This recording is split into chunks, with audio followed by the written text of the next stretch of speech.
Yeah.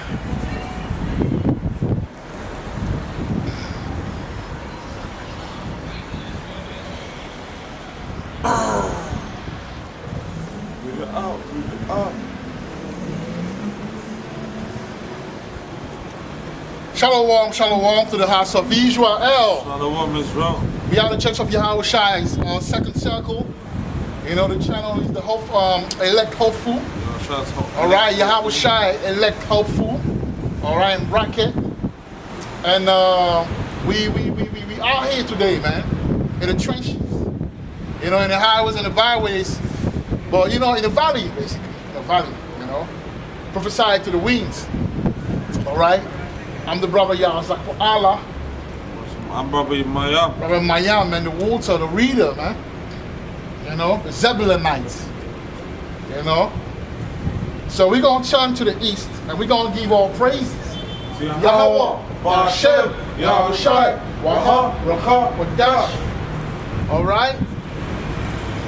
The Raha, the Waha, Wadasha. All right, will inspire us today. Hopefully, will give us, you know, the words that we need to bring out this new wine breakdown, man. But before we proceed, you know, double honors to the apostle of GMS. You know, who teach and who well. You know, Apostle Taha. Double honor to him. You know, because through him we're able to know the ABC of this truth. You know. And double honors to Malak Ashan, you know, because through him we are able to know now the new wine breakdown. See? So the Apostle Taha broke the water breakdown, and now, you know, Malak Ashan is bringing out the new wine, and I'm just the messenger, and the brother Miami is just the reader, right? And also, peace and salutation to the brothers who are doing the work that we do. You know, peace and salutation to all the brothers, man. You know, that are pushing the water vibration, that are pushing the new wine, you know, some way, somehow. All right, peace and salutation to you, brothers. Okay? And then, Shalom Wahab, all right, to the brothers and the sisters who are awaiting the return of our Lord and Savior, Amashiach. Okay, Yahweh Shai. All right. So now today we're gonna be breaking down, you know, a new wine. So basically, the prophecy goes to Revelation 19 and 10. You know, because you know I hear brothers say all the time. You know, you know, the spirit of prophecy, which is true. You know. So today we're going to be occupied in prophecy. You know, we're going to be talking about prophecy today, man. You know, but that prophecy, bro, I've never been, you know, hey, Bartholomew. Yeah, man.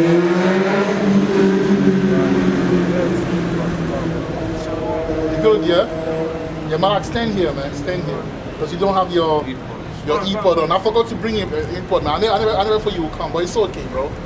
So we'll be happy to see you. It goes to show that the Spirit is working. Of course, man. You know what I'm saying? That's what I'm saying. Everything is prayers. Everything is Yahweh time, you know. We got to pray for brothers because this is Babylon. I don't know if people realize this is Babylon. This is the land of confusion. This is the land where you wake up in the morning and you lose heart. A lot of things happen. So it's not easy. That's why for brothers that are going out there and doing the work, you have to pray for other brothers that are catching hell because they want to do the work. You know, because it's not easy doing the work. If you want yourself doing the work every Saturday, wearing ephod and pushing the truth, but you got to pray for brothers who are trying, but all the time finding, you know, issues in between, you know, time, you know, or on their way, you know, to camp. So, you know, stay blessed, my brother. Barakatah, man. You know, we with you, man. We with you in prayers.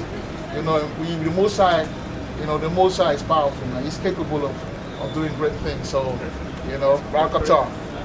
But yeah, so I was saying that today, you know, the lesson will be about, you know, the relationship, the partnership between, you know, Africa and Russia, because there's something going on right now, man. You know, Niger, the country called Niger, you know, that's in Africa, on top of Nigeria. That country, all right, I decided to stop France, which is a European country, you know, where I was born, you know, and grew up. Basically, I was born there and I grew up in the French country. So actually, you know, that's, I find myself bringing out that information. That's beautiful, man, for the spirit.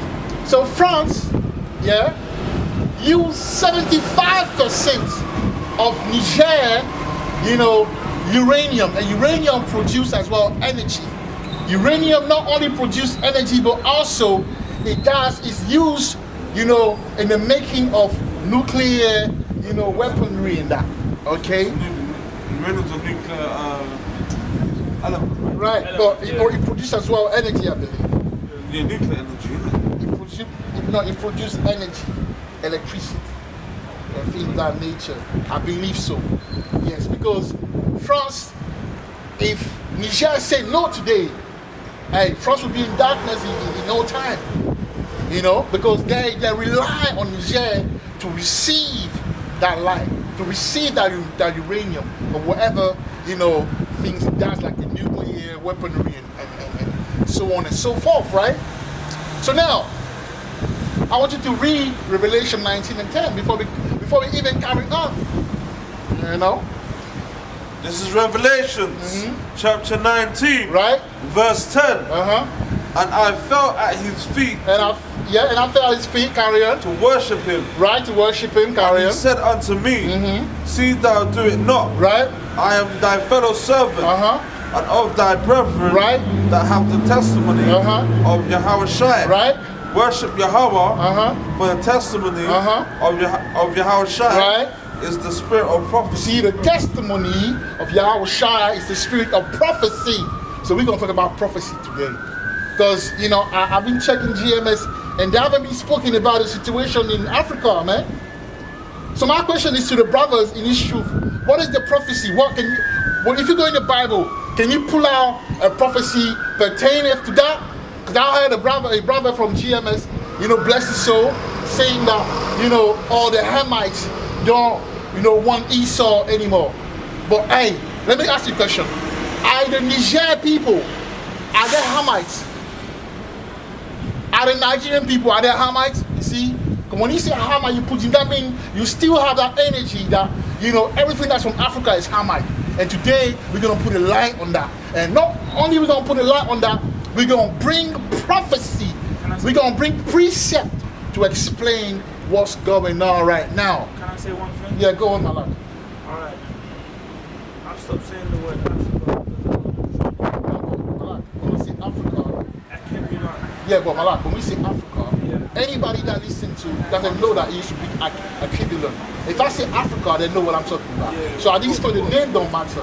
We're just using term in reference to certain place for people to understand. Scriptures do talk about uproars amongst the people, that earthquakes in diverse places. Yeah, Malak, just listen. You will see. No, it does not even that. You can say that, but it's deeper than that. Alright? So now, you read that, right? Yeah. So now let's start from the beginning, man. And I want everybody to listen and understand what's going on. So we're going to start from the beginning, and you're going to know why this is happening in Africa. You're going to know why. Alright? So I'll read now my notes. Abraham married Keturah, alright, after his wife, you know, which is Isaac's mom, you know, Sarah, died. Alright? So now, in order for us to know where Keturah came from, we have to read Genesis, alright, 25. Go to Genesis 25 and 1. First of all, yeah, read Genesis 25 and 1. I will keep Genesis 25 for when I'm breaking it down. So read Genesis 25 and 1. This is Genesis. Are you reading from the Blue Letter Bible? Yes. Yeah, come. This is Genesis, chapter 25, right? Verse 1. Then again, Abraham right? took a wife, right? And her name was Keturah. Her name was Keturah, carry on. Verse 2. And she bare him Zimran. And she bare him Zimran, right? And Jokshan. And Jokshan. And Medan. And Median. And Midian. And Midian. And Ishbak. And Ishbak. And Shua. And Shua. Verse 3. That's it, right? Now, I want you to go into the interlinear of the name Keturah. We're going to see something, man. You know, because you got to understand from the spirit that, you know, the Midianites, which are Shemite, came from Keturah. But the name Keturah tells us, you know, something, man. You know, give us an indication, right?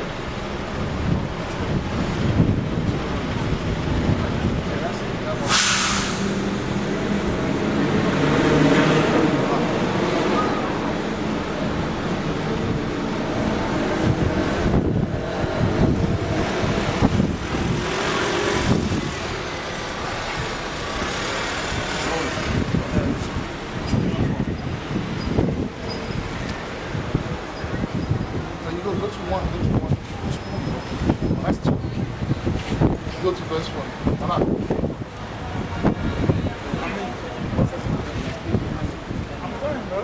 Yeah, I'm going to see.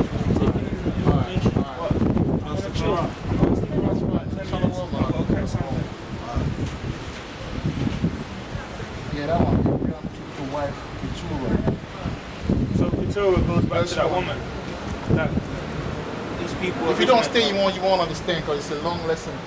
This one. Yeah? But you can go, man. It's up to you. I wasn't even expecting you. You came, say hi. That's the main thing, man. You know? Just so that we brothers, man. We brothers. It is what it is, bro. You know? Whatever I have to tell you, I already told you. I can't over speak. Otherwise, nothing seriously. Yeah? Whatever I have to tell you, I told you that already. So, yeah, then click on the one. I wish I could read with you guys. My screen's broke on my phone. It's not working. How you been though, bro? Everything's so good. Even when it's something so good. Yeah, that's it. Silakia, Malak. Silakia. I want to put it in the edit, but you know, we're doing the lesson, so we're going to have to follow steps. So, interlinear, isn't it? That's the go to an outline of biblical usage. So, yeah. Keturah equals incense. You see, Keturah equal what? Incense.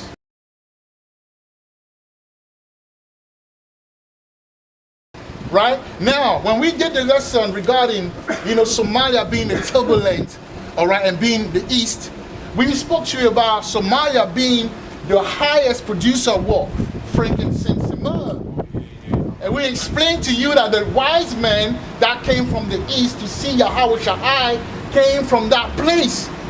And through the spirit as well, you got to understand when you read, you know, and also go to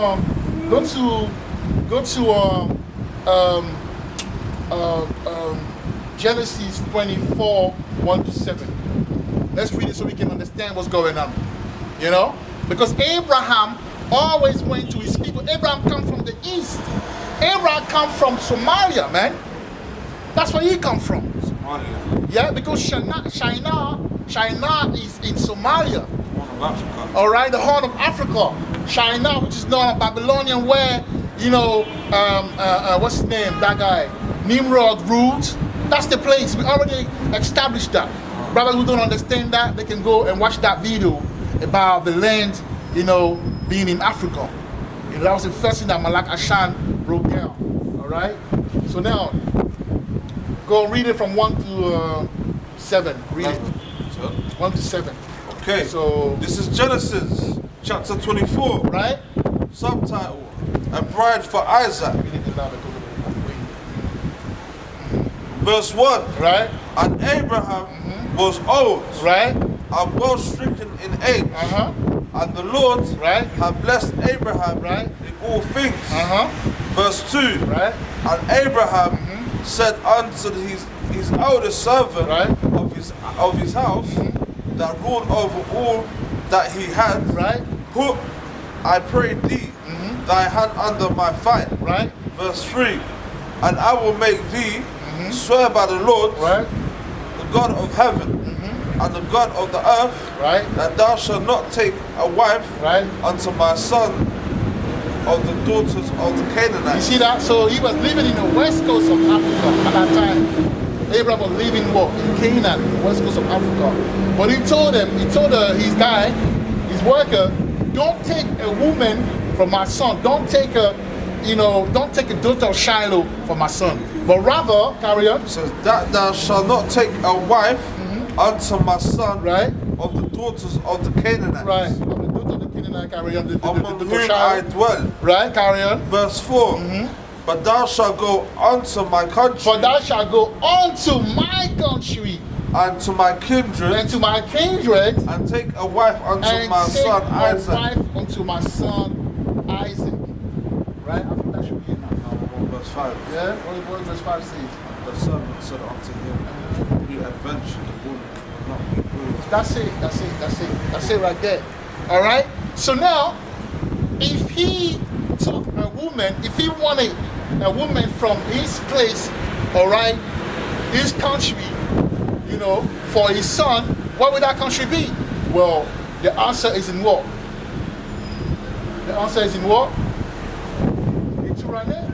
What does it mean? What does it mean of Keturah mean? Incense. So Keturah itself came from the east. See, it was a Shemite from the land of Shinar. Because he will always, if I say to my son, look, I don't want you to take children of where we're living, but I want you to go to my village.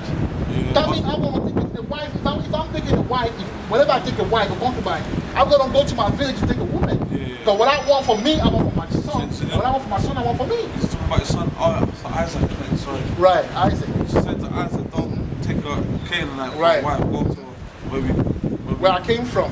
And we all know that China, that even Abraham's father Terah was a soldier in the army of Nimrod, I believe. So they came from that side, man, that east. Alright? That east. Okay. So bear that in mind. So that means that, Keturah is a Shemite. Because we're going to go into the children of, Keturah. And we're going somewhere with it. Yeah? We're going somewhere with This is it. after Sarah's death, of course, isn't it? Right. So Abraham married Keturah after his wife Sarah died. In order for us to know where Keturah came from, we have to read Genesis 24, 1 to 5. We did that already. Right? She came from the east, which is Shinar, all right, which is Somalia, all right, and even there is a tribe called the Afar people who are from a place called Semera, Semera, in Mesopotamia, and it goes back to Samaria. If you know the science will tell, or the history people will tell you about Sumer, all right, and Sumer, we always thought that it was from Iraq, but Sumer is from what? East Africa. All right, they were the father of civilization, man. All right, they're the father. They're the one who taught even the Egyptian as well. All right, so we're going. So there's a tribe, the Afar people who are from Semera, Mesopotamia, Samaria. Samara is a corruption of the term Samaria. So Abraham people are still in the horn of Africa, okay, in the east where wisdom dwell. All right. Also, the meaning of Keturah is incense, and it goes back to the place where the best frankincense and myrrh is made. Another indication is in, Genesis 25 and 6. All right, go to Genesis 25 and 6. We're getting somewhere. Man. This is that new wine, bro. Gotta go to school, sit down, and understand it. If you don't go to school, if you're not serious, you won't get it. All right. This is Genesis chapter 25. Right. Abraham's death. Verse 6. Right. But unto the sons of the concubines Right. which Abraham had. Abraham gave gifts and sent them away from Isaac, his son, while he yet lived, eastwards unto the east country. See that? Eastward onto the east country. Must So be far east. no, it's not. It's not even far east. It's not even far east. Yeah, they might have been to Somalia, but then they've been Somalia, Eritrea, all that area. You know, and then. Somaliland and Somalia. That's the Ethiopia. very. But that's my point. Is that people in the West don't understand that. They didn't necessarily there. But they're probably going to the east, but they have to come back to where they are today. And remember, we're talking about the Midianites, the children of Keturah. When it says something going, Yeah, I'm thinking maybe it's the very east of Somalia. it could be. It's Very fine. It's the east. very The east. Yeah. It's the east. Yeah. Most east. Yeah. It All right. says, verse 6. It says eastward unto the east country. Yeah. Eastward. So when they say eastward, they went to the east. Yeah. Right? They went to east. And there's East of a lot. Somalia. Yeah. No, not east of Somalia. They went to the east of Africa. That's what it means. Yeah. They're leaving Africa. For the sake of them, yeah, let's move on. Right. But if you don't understand it, No, but Somalia is the east, right? Right. Of Africa. But it says go to the east country. if they're in the west, which is West Africa, and they say Oh no, I thought that was in Somalia already. no, my life. When we read it earlier in Genesis 25, Abraham said that don't take a woman of the Canaanite where I am. Who were the Canaanites? The Canaanite, and that's why you have to be here to understand. We spoke about it already. It's if you're part of the new one, that's basic. The Canaanite are the daughter of Shiloh. Remember, we told you that the Zulu people are the Canaanites.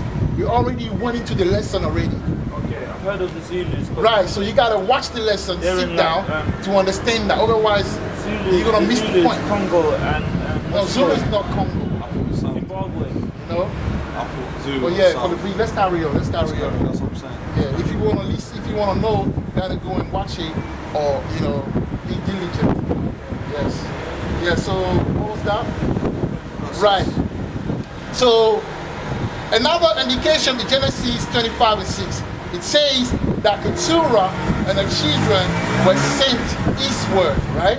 Yeah. Abraham was living in West Africa, so he went east. So they, meaning Keturah and the children, they went east to gain wisdom and knowledge, and then settle later in Niger and Chad.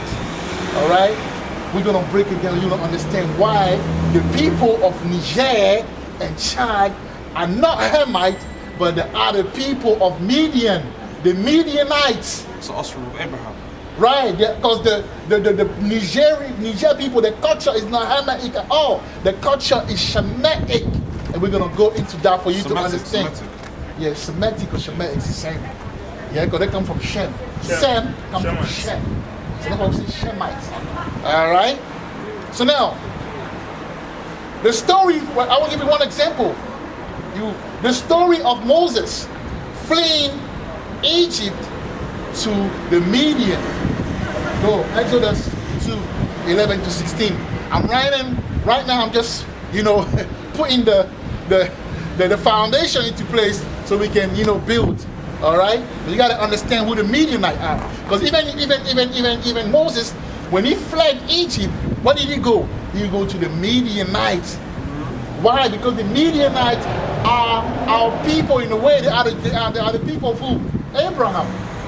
All right, they have a certain understanding, just like these Ishmaelites had a certain understanding. Why? Because they are the children of Abraham. Abraham taught them about Allah Shagayah. But remember, before Moses, we didn't know the name Yahweh. We used to call him Allah Shadia. That's why the Muslim, the Islamic people, the Arab say Allah.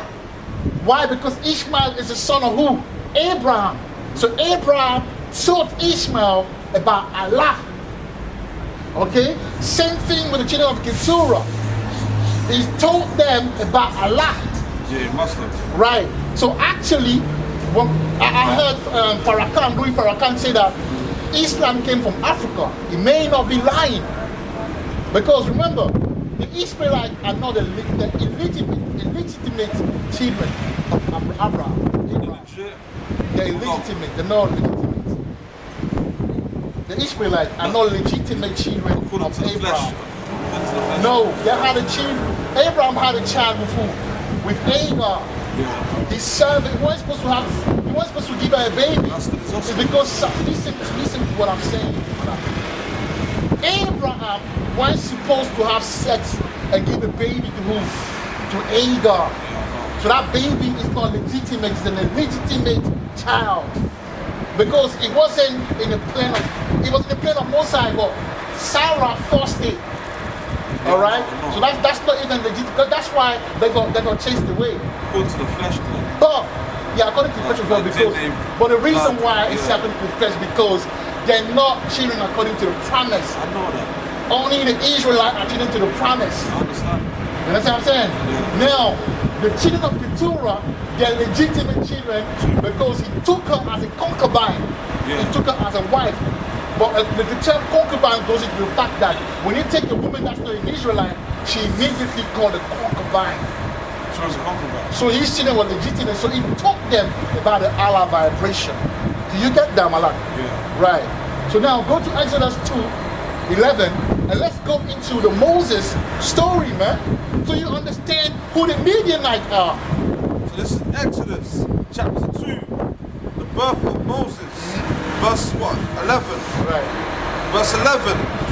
And it came to pass in those days Right. when Moses was grown Right. that he went out unto his brethren Uh-huh. and looked on their burdens. Right. And he spied, and he spied of his brethren. Right. Verse 12. Uh-huh. And he looked this way Right. and that way, and when he saw that there was no man, Right. he slew the Egyptian and hid him in the sand. Right. That. Verse 13. So Moses murdered an Egyptian because he got tired of how they were treating the Israelite. Buried him in the sand. Buried him in the sun. So what happened after that? Verse 13. Uh-huh. And when he came out the second day, Right. behold, two men of the Hebrews Right. strove together. Uh-huh. And he said to him Right. that did the wrong. Right. Wherefore smitest thou Uh-huh. thy fellow? Right. Verse 14. And he said, who made thee a prince and a judge over us? Right, so you see, and that's the thing about the Israelites. Same thing happened today, man. When the Messiah is bringing someone to give them clarity, they're fighting of that person, man. Okay? So they was about to snitch on Moses for killing a bloody Egyptian who were giving her a hard time to them, but yet they're so in love with the Egyptian that they're ready to snitch on their own brother. So what happened? No. Yeah, that's what they It's do, not man. funny. These niggas. I don't want to get shot. Bring it up. Okay. Even today, they're still following the ways of Egypt. Bro, even in the truth, bro. That's a Shemite. He's a Shemite. What? He's a Shemite. That brother is a Shemite. Read it. Yeah, he's a guy. He's a kindred of Abraham. Verse 14. And he said, Right. who made thee a prince and a judge Right. over us? Uh-huh. Intendest thou to kill me, Right. as thou killest the Egyptian? Uh-huh. And Moses Right. feared and said, Right. surely Uh-huh. this thing is known. Right. Carry on. Moses escapes to Midian. Uh-huh. Verse 15. Right. And when Pharaoh heard this thing, Right. he sought to slay Moses. But Moses fled from the face of Pharaoh Right. and dwelt in the land of Midian. Uh-huh. You see that? And sat down by a well. Moses fled to walk to the land of the Midian. Yeah. All right, and then the reason why he fled there for the spirit. Carry on. Verse 16. Uh-huh. Now the priest of Midian Right. had 7 daughters, Right. and they came and drew water and filled the troughs to water their father's flock. Right. Verse 17. Uh-huh. And the shepherds came and drove them away, Right. but Moses stood up and helped them Right. and watered their flock. Uh-huh. Verse 18. That's it right. Right? So, concerning his father-in-law Jethro, right? Who is a priest, because Abraham told the Midianite about Al-Shadia. All right, and that's Exodus 6 and 3. Go to Exodus 6 and 3. Read Exodus 6 and 3, man. Because that's why the Mosai had to create a situation for Moses to run, all right, to the wilderness, all right, so he can meet Jethro the Midianite, which is a priest, because he would say that Jethro was a priest. But people will say, but he's not an Israelite, how come he's a priest? That's because Abraham told him the vibration already. Jethro, he was a Midianite. The father-in-law of Moses was a Midianite, but he was called a priest because he had a certain knowledge. The Shemite, they have a certain knowledge, man. Okay, they deal with wisdom. So he was supposed to prepare Moses for him now to go and deliver his people in Egypt, man. You see? So when things happen to you in a wrong and bad way, it's not always bad. That's because the Most High has a plan for you. All right? So read Exodus 6 and 3. Okay.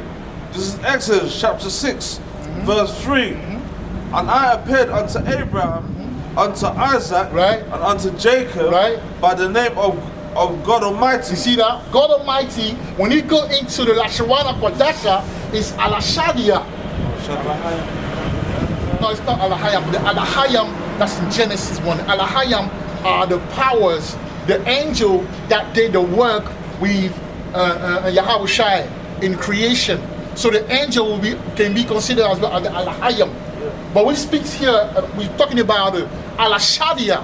Al-Shadia means terrible, power, basically, God Almighty, powerful, entity, which is Yahweh. This is the name he was known under before he revealed his name to Moses. All right, so read Exodus 6 and 1 and 3 and 1. So like Exodus 6 and 3 again, and we can move on. Okay. All right. Exodus chapter 6, verse 3.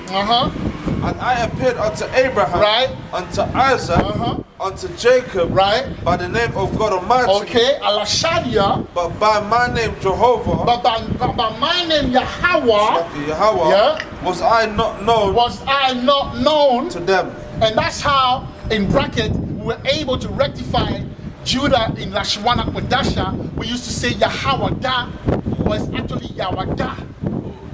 Isn't it Yahweh? No, Judah is Yahweh. Judah. All right?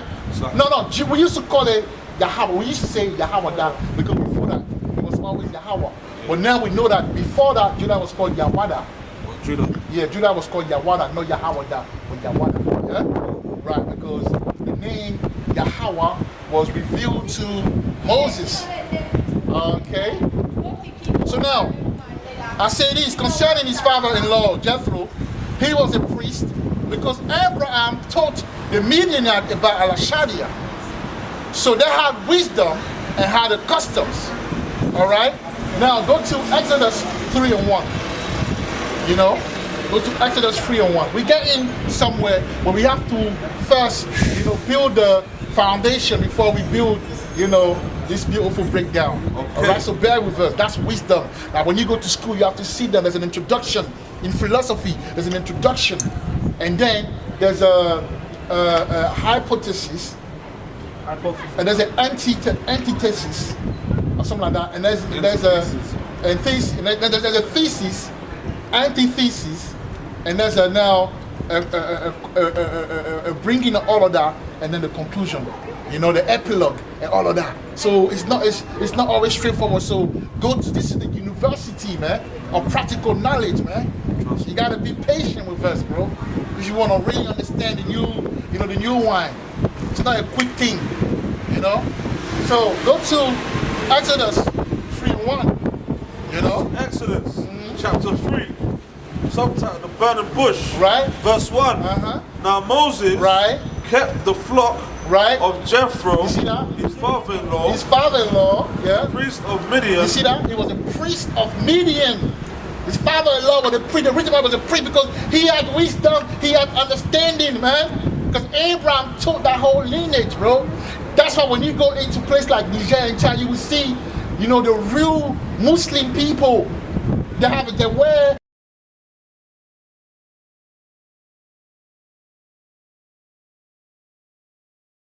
that old ancient apparel. How do you say it? Apparel. To the right, All right, apparel. All right, these are the real Muslim, man. I was saying, you know, the Arab took it after, but these ones have the real Allah vibration, man. You know, but before they went to the east, and they got that knowledge, that wisdom, man. And that's why they're able today to say no to the Edomite today, man. That's wisdom. They know what's up, man. Because they know our people usually, for example, you got a Nigerian, you know, and president want to go to war against Niger because he under that curse. He don't know Wagwan. But the Niger people and the Chad, they know what's up. That's why they're taking a stand. Because they have that wisdom, man. They're not Hamites. These are Midianites. We're going to break it down today. All right? So yeah, carry on.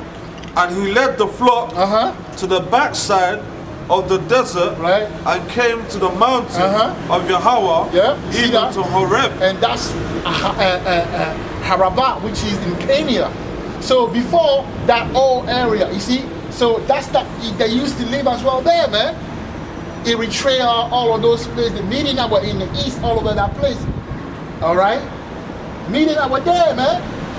See, that's it on that. So Exodus 3:1 show us that they live in the east, right? Because Karabah or Harabah, which is Horeb, which is Kanyahawa, is in the east. Kenya is in the east, man. You know, and when you go to Kenya, there's a place called you know, Uganda will be the center. You know, there's a place called, you know, Camp Moses. Old Camp Moses. Yeah. Why will it call that place Old Camp Moses? Because through the Spirit, that's the wilderness. Because the wilderness was in Kenya. All right. So now, Exodus 3:1 show us that they lived in the east, just like it says in Genesis 25. All right. The outside people, and we're going down to the outside people. Awesome. For people who don't know the outsides are major. They live in Niger and in Chad, but they also live in North Nigeria. So the ex-president of Nigeria was from outside, and the outside people, you will see them as well in the east, like in Eritrea. They got a huge community there, and you will see them as well in Ivory Coast, in Ghana. You know, in all of those places, man. These are the Midianites. They're not Hamites. The outside people are the Midianites. They're not Hamites. And once we pull out those prophecies that link them with Russia, you will know. And we will tell you as well who is Russia. A lot of people say Russia is the Edomite. Yes, there are Edomite in Russia, but you're going to know today who the Russia are, man. The new one. All right? So, Exodus 3:1 show us that they live in the east, just like it says in Genesis 25. Outside mean east. Outside, the term outside mean east, man. Right? Just like Keturah mean incense. That takes us back to Somalia. Outside mean east. That's why you have to know the meaning, root word of terms, of words. You can't just, you know, be open and have people lucky. Everyone, go and check it for yourself, man. The outside mean east. And that goes into the fact that they came from the east, the Midianites. But remember, Father Abraham sent his concubine woman, Keturah, along with the children, where? To the east. For them to get out that wisdom. All right? So now, outside mean east because they came from the east. And the term Niamey is the capital of Niger, and that term Niamey means blessing. Yemen. No, not Yemen. Yemen is a country in Arabia. I'm talking about Niamey. In French is Niamey. The capital of Niger, that country Niger, is called Niamey. And when you go into Niamey, it means blessing. Why? It's an omen that indicates the link between the Niger people and Abraham. What the Bible say about Abraham? In you all the nations shall be blessed. Yeah. father of multitude, the father of many nations. Father of many nations. Yeah? So that's the Abrahamic blessing and connection, man. Alright? Now, when you read Tobit 6, go to Tobit, that's in the Apocrypha, Tobit. I want to read something quickly, man. For brothers to understand. You know, read Tobit, because that book of Tobit tells us a lot about that area as well, man. It tells a lot about the Assyrian.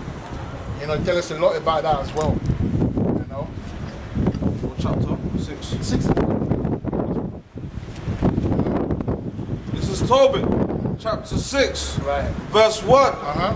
And as they went on their journey, they came in the evening to the river Tigris. The river Tigris, yeah? And they lodged there. Verse 2. That's it.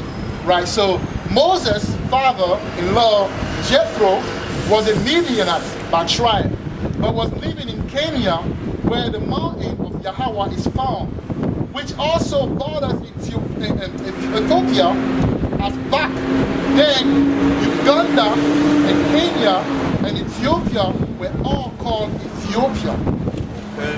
Hence the term Ethiopia is the Garden of Eden by the Rastafari. That's what they say, guys. That's what they say. That's why Ethiopia is the Garden of Eden, right?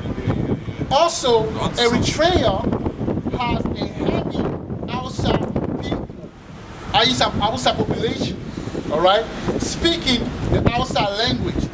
And Hausa originally lived in Eritrea before taking over the Sahel. Yeah, the Sahel, you know, the Sahel region is like Chad, Niger, and Mali.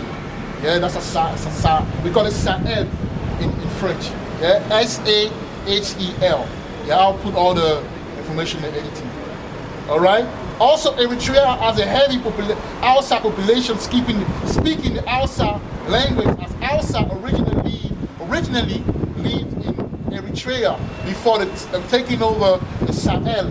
Later on, in history, so technically Moses was groomed to become a priest of Yahweh by Abraham's son,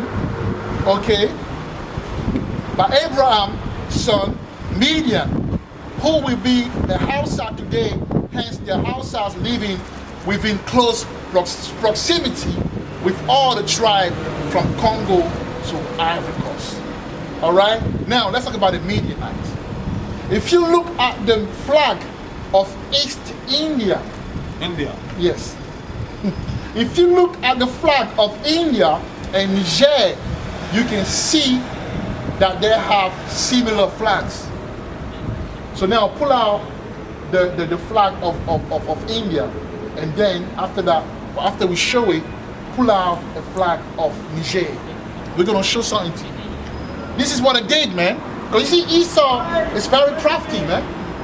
You know, Esau had to, eliminate a lot of things, hide a lot of things. Because these nations are close, are linked to us, to Israel. So one that can hide it, obviously they will hide. Because for us to know who we are, we have to connect the dot. And connecting the dot comes with defining all. Can you put the light here? So you see, that's the flag of India, man. See that? Orange, white, and what's Yeah. at the bottom green. Right. No, that's the flag of India, right? Yeah. Orange, white. Right. Now I'll put it in the editing anyway, but I have to do it that way first. Put it in. Now the flag of Niger. You gonna see the similitude. Niger. Yeah. Niger, yeah. I say in French, Niger. French what? Right, so is this the flag of Niger, man? Is it not the same thing? Slightly. Slightly, but the circle in the middle is smaller. Right. One of them smaller and one of them's larger. You see but that? It's the same thing. Right, so is it a coincidence? No, Or is it by design? it's by design. It's by design, right? We're gonna break it down. Now, so if you look at the flag of East India and Niger, you can see that they have similar flags, right? Why? Because in modern time history, they made us believe that the East Indian are the Midianite. But in all actuality, Niger is ancient meat. So when talking about meats, the Persian and the meat, we broke it down. We already know when you go to Ezekiel 30:5, the Persian are the Libyans. Yeah, the Persian after Libya. So Niger will be what? The meat. So we're talking about the Persian and the Median Empire. So the Libya is right on top of Niger, man. So why? Because in modern time history, they made us believe that the East Indian are the Midianites. But in all actuality, Niger is ancient meat. Case in point, most people in Niger are Hausa. And we know that Hausa are a strife people. All right? The meat means strife.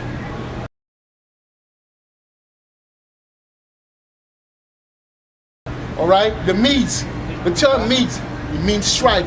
And if you know and we're going to break it down. If you know the Hausa people, they're very warlike people, man. You don't know your Nigerian, but you don't know about the outside. Yeah, and I'm sure the military tribe, military tribe. Exactly. They love war, man. They'll pull out and shit for no reason or another. Because they used to live in in Nigeria, in Africa as well, man. Yeah, they're warlike, man. That's why the Niger people, they're ready for war. You're not dealing with the hammer, you know. You're not dealing with the hammer. You're dealing with Midianite stock, man. That's why they're so ready to war, and through the spirit, the Russians are going back them up. So that's the prophecy going on, man. That's what's going on now. I want you to go in Judges 7:23. I want to show you something about the Midianite, man. 7. Yes, 7:23. Judges 7:23, man. Down to the 300 chosen men. Right, but when you read the Bible, you understand the truth, man.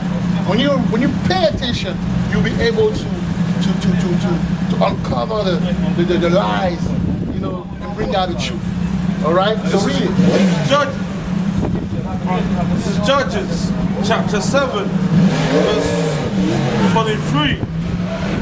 Subtitle: Confusion of the enemy. Verse 23. And the men of Israel gathered themselves together out of Naphtali. Now we know that Naphtali is where? North, right? Naphtali is where? Is it Morocco?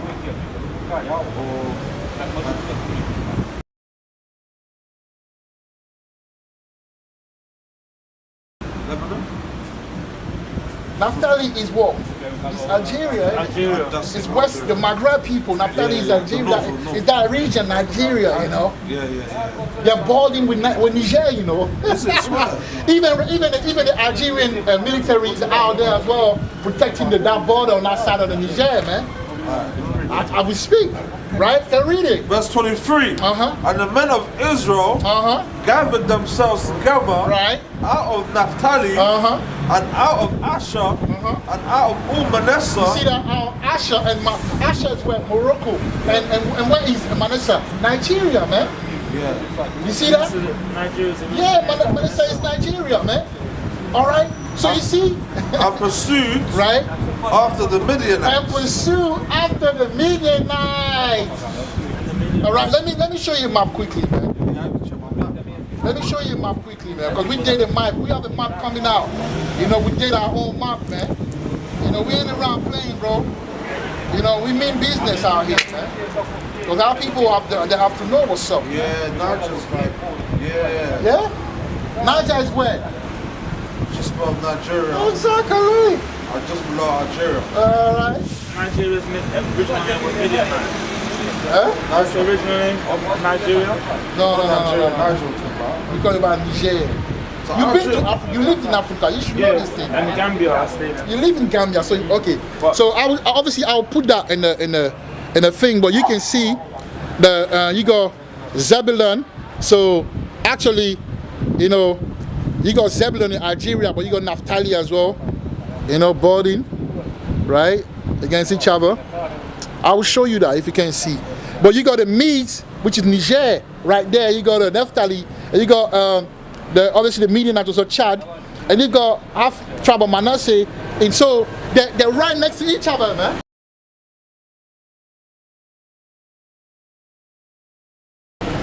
So Naphtali and Asher and Manasseh went together and fought with the Midianites because they live in close proximity, man. That's why they're able to fight. You ain't gonna be fighting someone that is across the water in that time. Hold it, you're saying that obviously 9 Midianites are from Niger, right? Yes. But you're right. Yeah. Because this is Naphtali, North this is Nigeria. Morocco. Yeah, this is Morocco, and this is Nigeria. Yeah, so they went and fought. So obviously, we all know that North Nigeria, the tribe is Hausa. Right above them is Niger. Yeah. So the Nigers are coming from the south into Nigeria. Yeah. That makes sense. Yeah, it will make sense, bro. It will, because it's divinely spirit and revealed. It's not something that we make up as we go. All right. Yeah. Now, during the slave trade, the people who caught the slave were the people of Niger or Chad. All right, and I will show you something, in the edit for you to kind of help you clarity. Yeah. So go to Genesis 25 and 4. Yeah, man, sit down and analyze, man. Look what the Most High did, bro. You know what I mean? He answered your prayer. Look at the weather. Yeah, the weather car. Yeah, we prayed before. Car. You know what I'm saying? Sometimes the Most High you want to show that. Yeah, Love, you want to bro. see. Shalom. Yeah, man. Shalom. Shalom. Yeah, man. Look at the weather. Yeah, man. Genesis 24 and 25 and 4, man. So this is Genesis chapter 25, verse 4. And the sons of Midian, Ephah, and Ephah, and Hanok, right? and Abidah, and Eldah. All these were the children of Keturah. Right, all these were children. Then we're going to go into the names to find out something. My people. Now, go into the Blue Letter Bible, and I want you to check the name Ephah first.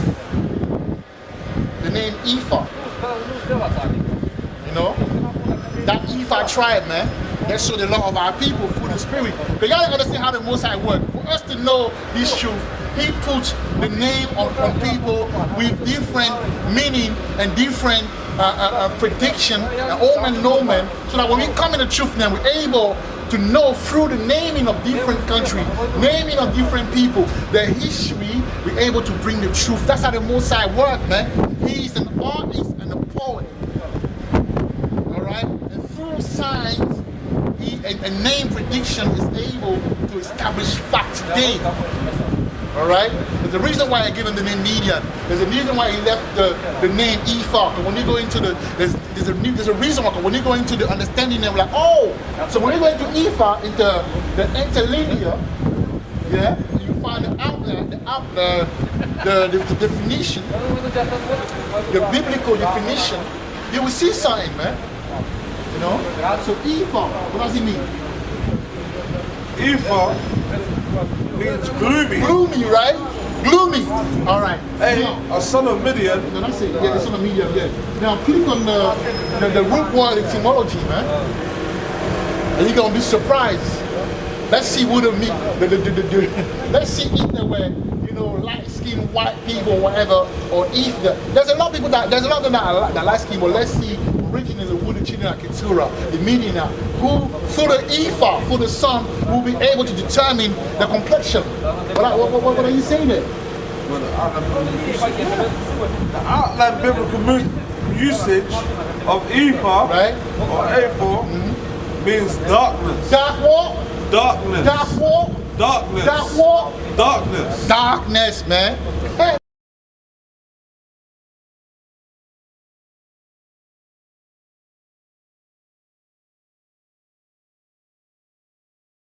So the Midianites were dark people, man. All dark people. Alright? Some people are very dark anyway. So now, Ephah as well, that term Ephah, when you go into the Bible, the Ephah was like an instrument or measurement, for beef and for cattle and things like that during the sacrifice. So this is my note, right? Ephah, which is gloomy, all right.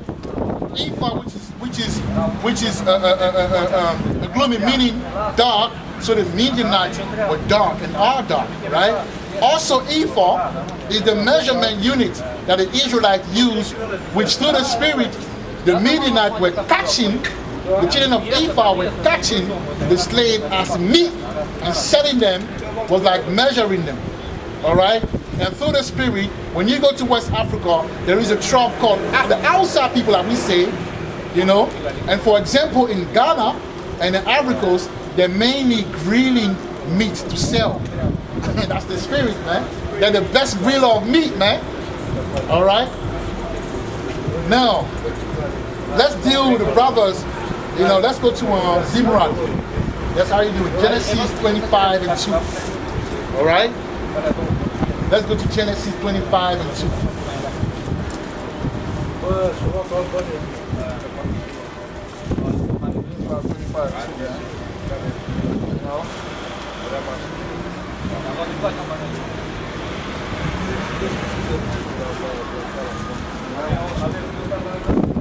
And she bare. Yeah. Genesis chapter 25, verse 2.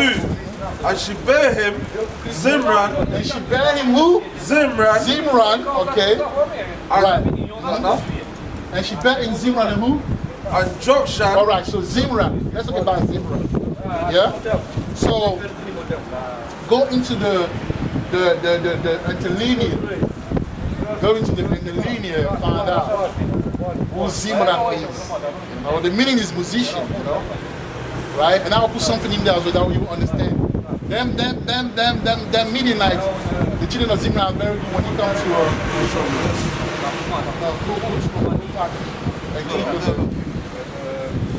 go back and see. Can I leave something for you to read? I'll give it to you. No, you already gave me that a long time ago. No, this one is different. This one is new. All right, so you want to leave it here? We don't pick it up after. Yeah, it's new, my brother. Yeah. Just leave it there. We don't Trust pick it me, up this is different. It's new. It's a fact.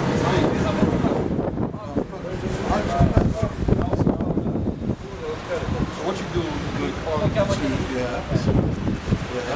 intervene for that's all it is. I pressed it. Zimran. What does it say? What does Zimran say? New improved version. The one I gave you was 2 pages. This one is 6 pages. Cool. The first 2 pages are key. This is the last page you lose. It's about us, my brother. And Yeah, we gonna check it after, man. We gonna check it. Yeah, but yeah, cool, yeah. Yeah, take care. I'll say bless, yeah. Yeah, please don't miss that word. All right, read it. What does Zimran mean? Do it. Zimran is musician. Right, musician, right? Remember that, musician.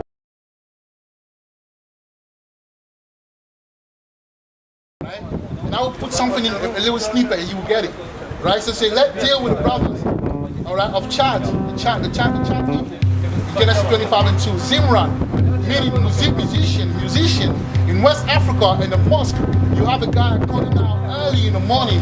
Well, that's the spirit of Zimran, man. They have that, they're singing and they're calling people. That's why I told you that these Midianites are the original Muslim, man. Go, I'll put some pictures as well of the child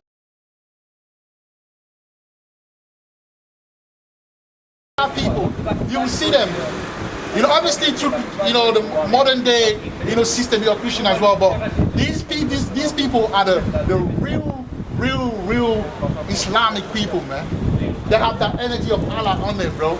And I don't understand. I don't believe that necessarily that Muhammad took it from them. Obviously he copied that that Jews, that vibration, but he took that whole thing from them, man. You know, I'm telling you, when you look at them, you know. That's why Louis Farrakhan say that he came from Africa. And these people we will think that, oh, these are the Arab of Africa. No. Yeah, you can call them Arab because obviously, yes, Keturah children, they got that vibration there. But these are Midianites, they're not Ishmaelites. That's the point. So in West Africa, in the mosque, you have a guy calling out, early in the morning, calling out the people to come to the mosque early in the morning. That's the spirit of Zimran. Because remember, the Midianites were told Allah by Abraham because they are the children of Abraham with Keturah. All right? And let's add that Keturah is the legitimate wife, concubine of Abraham as opposed to Hagar. All right? That's the Niger and Chad people.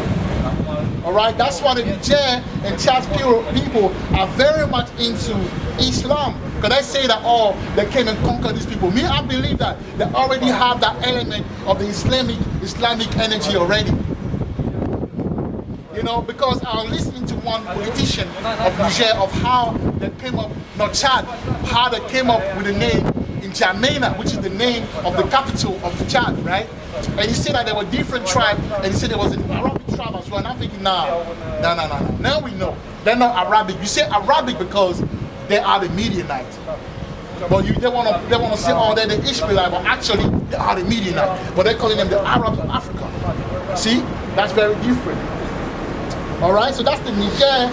That's why Sri Lanka, the Niger and Chad people are very into Islam. Because Abraham told them about Al-Shadia. All right?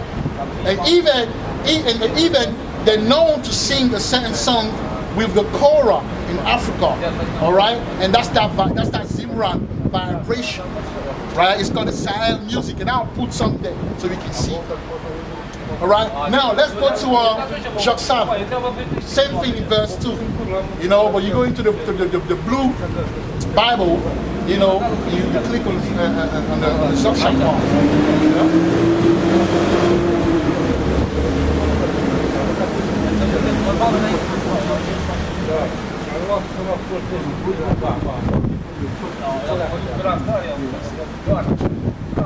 What does he mean? The outline biblical usage for the name Jokshan means snarer. Snarer. You see that?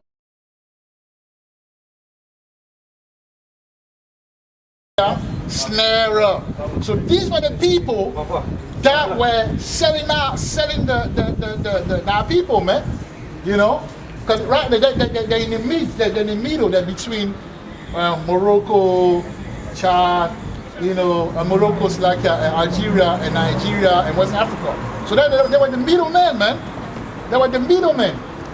All right, and that's why even people before they go to Libya, where did they go? They go through from Nigeria, they go through Niger, man.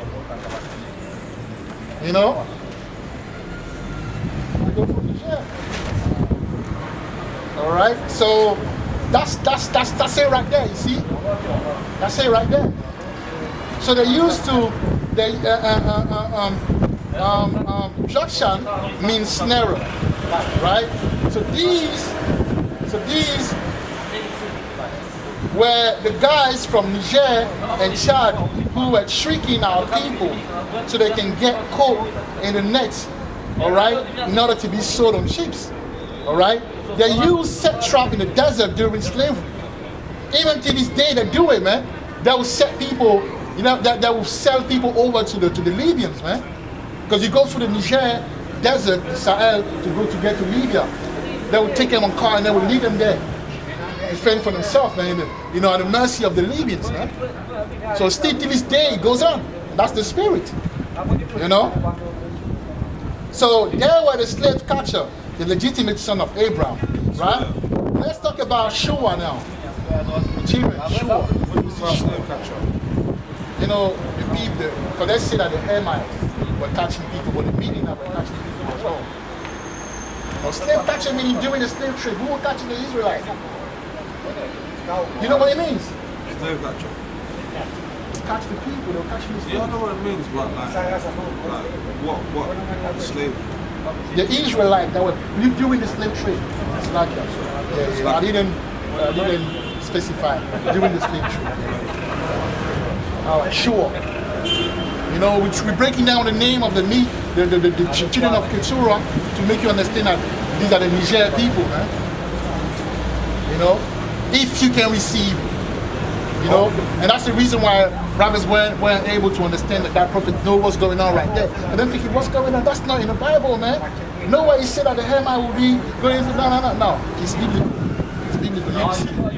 Now, let's talk about Shua, man. Go into Shua And what does it mean? Biblical outline. The outline biblical usage for the word shua means wealth. Right.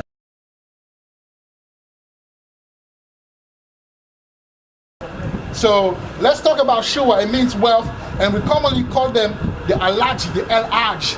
You know, in Arabic term, you got the el-aj, the top guy. You know, and in West Africa, we call them the alaji. The Niger people will call them the alaji. They have those big, you know, long garments with those cover, the Sahelian cover, and they make all the money. Man. They don't speak no French, whoever they are. They just make the money. Man. They just know how to make money, and they're high level, you know, imam or top religious guys. You know, that's that vibration, that shua vibration, man. All right, so let's talk about shua. It means wealth, and we commonly call them alaji, which is el-art in Arabic, and those are the healthy Chadi people from Chad and Niger people. All right, and you know, these are the same people as well that are the chief imam. All right, yeah, that's why the Midianite. Why? Because they have that knowledge, man. You know, someone like Jethro that had that. So it's Islam, but they have wisdom, man. They have certain wisdom. I've seen them how they can see the future. They can see a lot of things. They're into those, you know, signs and things like that. All right, the chief imam, the most revered man of the son of Midian, man, the Showa people, man. You see them in Niger, and through immigration, you see them in Niger. In Nigeria, you see them in Ghana, you see them in Ivory Coast. These are the Midianites. All right? These are the Midianites, man. All right? And also, those imams as well are the children of Hanok. Go to that temple, you see Hanok as well. Among the children of Keturah, you see, you know, Hanok. You know? So, Salakia, they're not the Shua guys. The Shua are the healthy guys. But the priest of the Midianite with the long robe and the covering there are the children of Hanok. No. I don't see.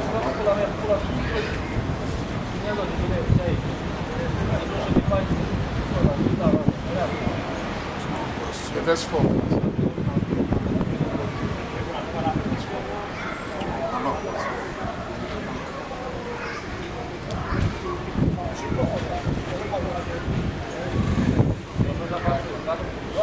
Okay.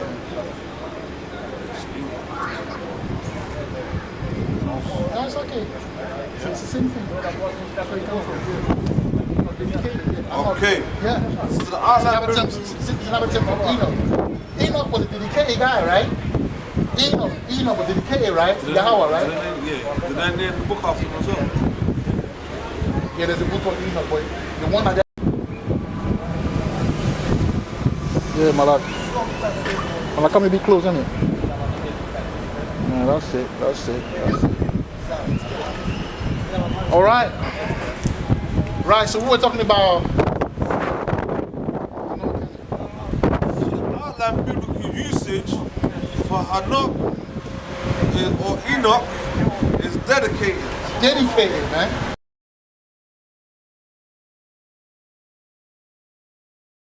All right? Yeah. It's a bit too. Yeah, that's it. Yeah, man. Well, you want to? For more space. With your hands up. Yeah, it's okay. It's not. You're gonna see it, man. It's weird like that. It's not. You should say like that, but when you actually watch it, really editing, it's okay. It's alright. So it's Hanok, isn't it?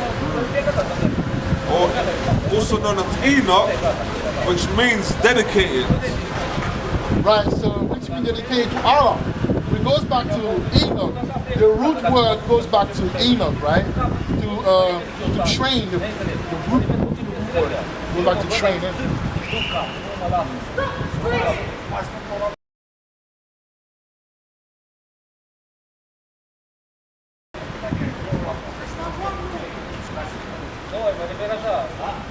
Yeah, train, dedicate, train, to train. Oh. Yeah, we're gonna show them all of that. you know, to train, right? So the root word goes back to train.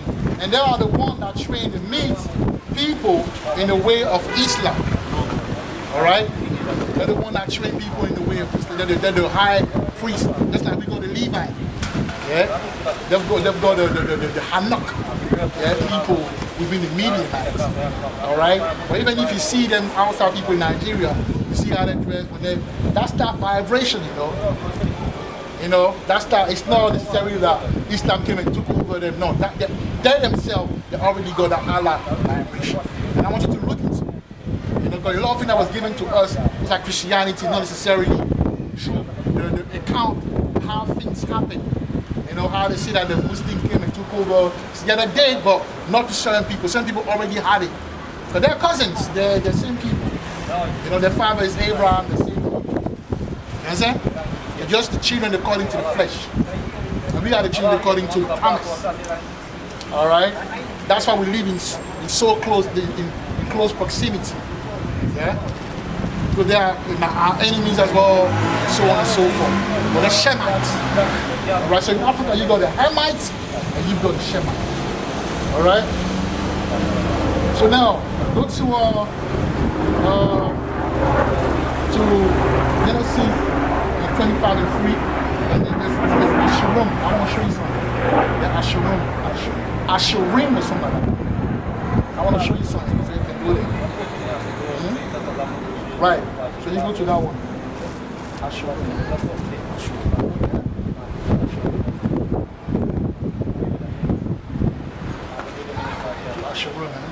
Obviously you go to Asherim, and he goes into Asher, and we spoke to you about Asher, you know, going to the Assyrian, who were from the Sahara, right? Which means Sahara, which means black, right?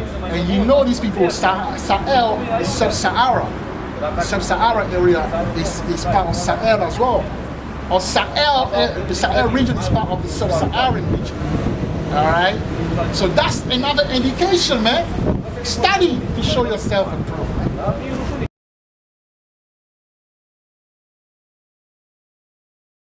Okay. Study to show yourself improvement. You know? You there, man?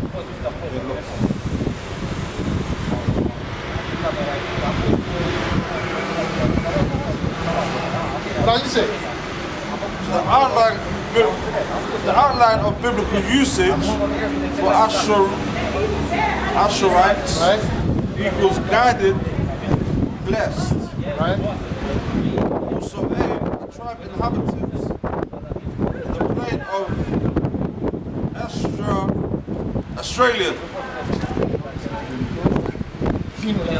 That's Amalek for you, man. You know, read that one. Asher or Assyria, right? Yeah. Outline biblical usage also for Asher or Assyria, right? So equals a step. Right. So it goes into the Assyria thing, the same. So basically, that name represents the fact that they are Shemite, and also they are from that. Since the Midianites, they will be in that area of Sahara, Sahel. Now, I want you to go to Afer. That will be the last one. Right. So I say, you know, Asherim goes back to Asher, and Asher goes back to Sahara, which means black. And the reason why the Niger people and the Chad people live in the Sahara area, they are all Shemite. That's why they dress the way they do and be like the Ishmaelite, but they are actually legitimate son of Abraham. Now let's go to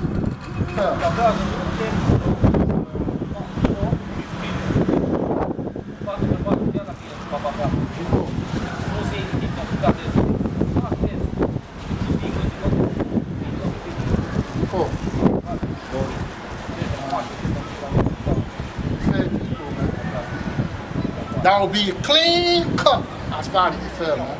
Let me see if I can get it myself. Try. Slow. Yeah, that's the spirit, man.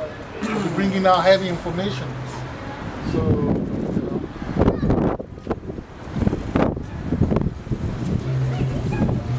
Genesis what? 25, man.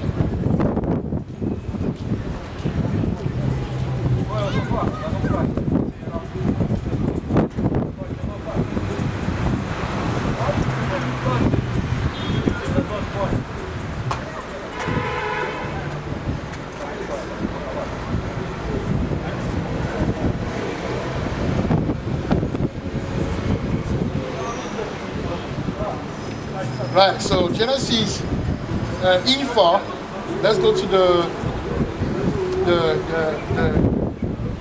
etymology, the word, the root word etymology, and let's go to the next one again, right? And it means to dust. We go to the next one again. I'll put each one of them so you can see the difference.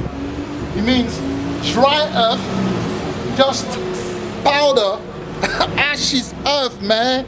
And on top of that, I'll put a video of the Sahel people for you, the Tuareg people, which are part of the Midianite as well. But no, it's not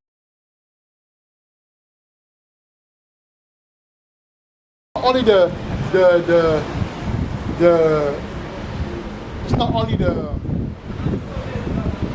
it's not only the outside people that are Midianite. You got the Tuareg people as well. You got a few different people. But Keturah had many children, right? But the Tuareg people are those people as well. You will see them in the Sahel, how they live, man. So it says here, dry earth. The Sahel is a dry place, man. Only found in the region of West Africa, Niger, Chad, Mali, man. Even in Mali, you've got a Midianite there as well. You see that?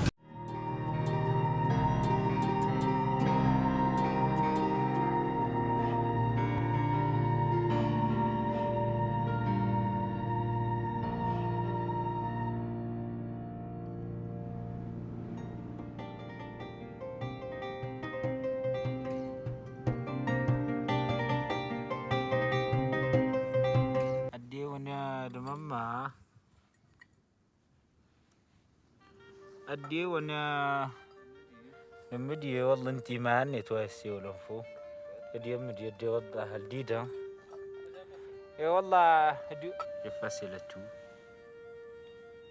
Il fait son nid parce que le toit de la maison c'est fait avec le bois de palmier. Comme ça, il fait son petit nid. Il habite. Clear cut, man. If you can receive it. All right. Now moving on. I say that Ephah means dry earth, dust. Hence why they live in the Sahel, desertic part of West Africa. All right. Now we talk about the Libyans as well before we carry on. So the Persians were the Libyans, and that's in Ezekiel 30 and 5. Go to Ezekiel 30 and 5. You know, go to Ezekiel 30 and 5.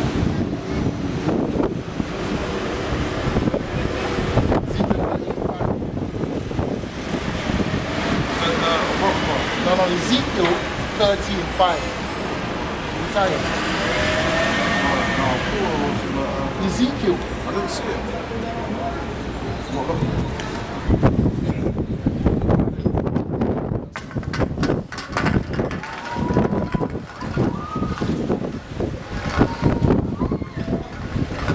You found it, yeah?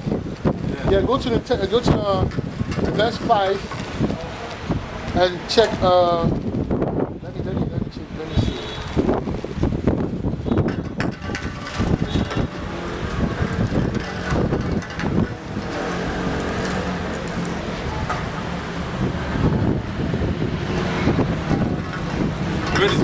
Ezekiel, let me see. Yeah.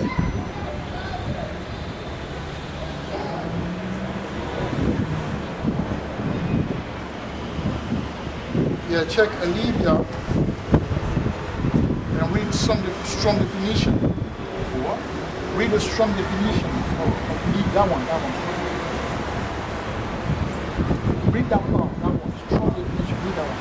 Strong definitions. Put or put. Right. Put. Of foreign origin. Put. Right. A son of Ham. Son of Ham. Also the son.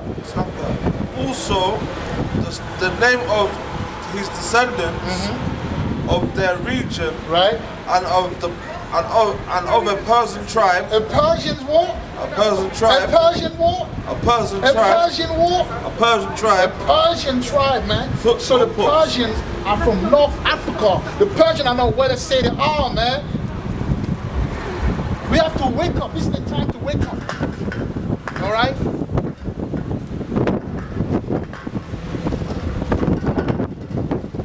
Right. So like I have to hold the Understand, right? So I'll read it from here. It says, so the Persians were the Libyans, right? And we prove in Ezekiel 30 and 5 that those Persians were the Libyans, right? Are the Libyans, right?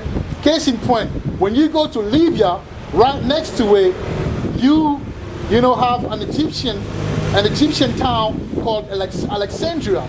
Why? Because Alexander the Greek, right, went to war with Darius and beat him. We know that Darius was the Persian, yeah? Beat him. Darius represents the Persian Empire, and the Medes goes back to the Midianites. The people living in the Sahelian region, Niger and Chad. Darius had elephant, which he used in battle.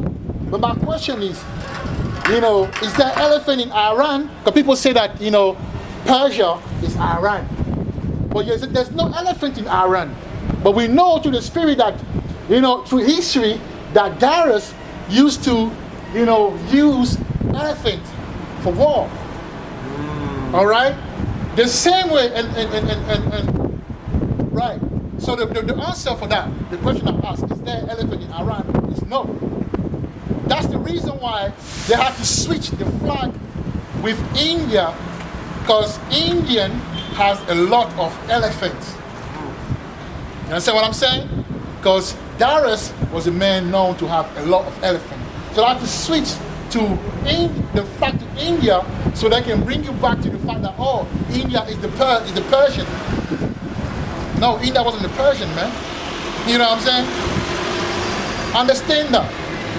Oh no, the Medes as well. India was the Mede because Iran is close to India. So this is how they play the game. All right? So the same way Imran Khan, the ex-prime minister of India, looks like Gaddafi,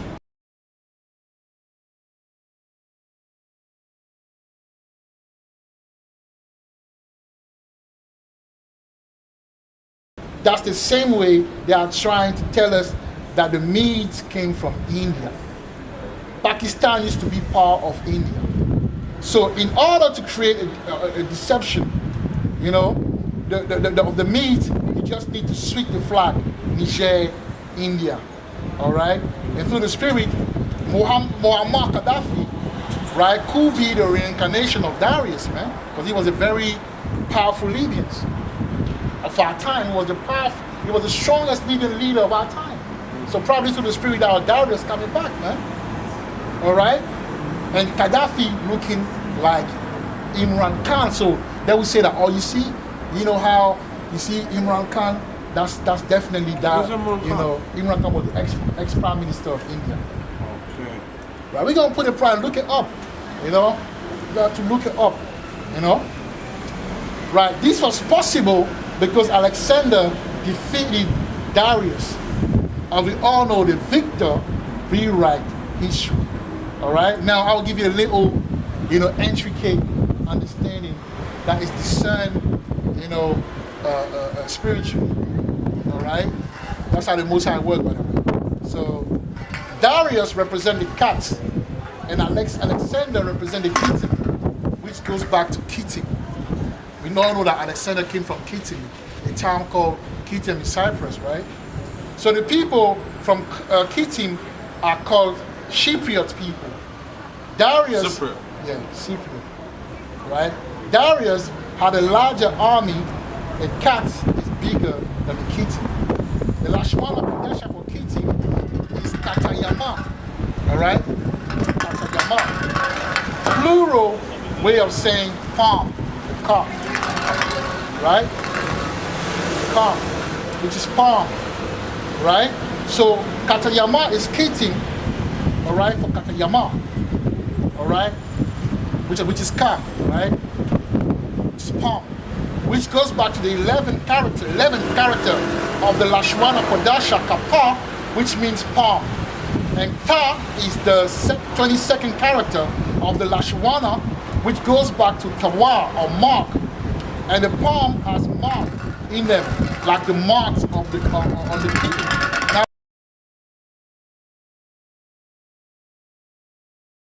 Now will show you the pictures of the kid when you see all the, you know, they have marks. I'm talking about the baby cat that have marks. So that's the little, you know, moment, you know, the little spiritual understanding, the spiritual picture of the relationship between, you know, Darius and Alexander.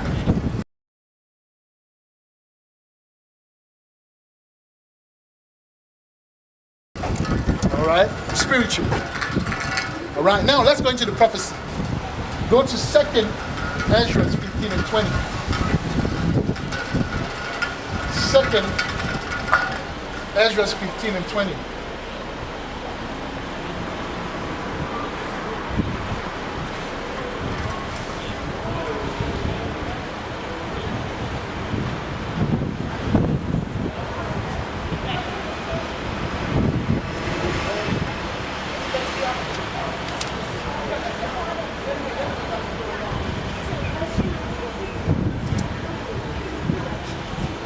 Second Ezra, chapter 15, verse 20. Bring that out. Behold, saith Yahweh, I will call together right? all the kings of the earth. I will call together all the kings of the earth, carry on, to reverence me, which are from the rising of the sun. Which are from the rising of the sun. You see that? From the east, which is what? Somalia, Eritrea, and all of those places. And we know through the spirit that Eritrea, you know, he had a conversation, a meeting with Vladimir Putin, man. Vladimir Putin, which is biblical, which is prophecy. All right? Well, I push it English.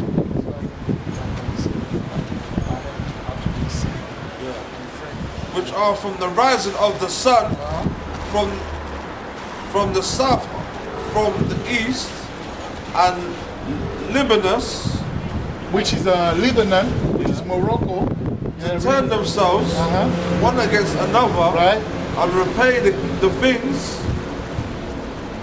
that they have done to them. Right, they are done to who? To the children of Israel. And this is what's going on, because no one has seen that there will be turbulence in that region. Yeah, but this is what's going on. It's coming because it's prophecy. All right, now it's a prophecy of what's going on right now in Africa. You know, with the Niger situation. It also refers to Joel 3. You know, we read 3, 4, and jump to 12. No?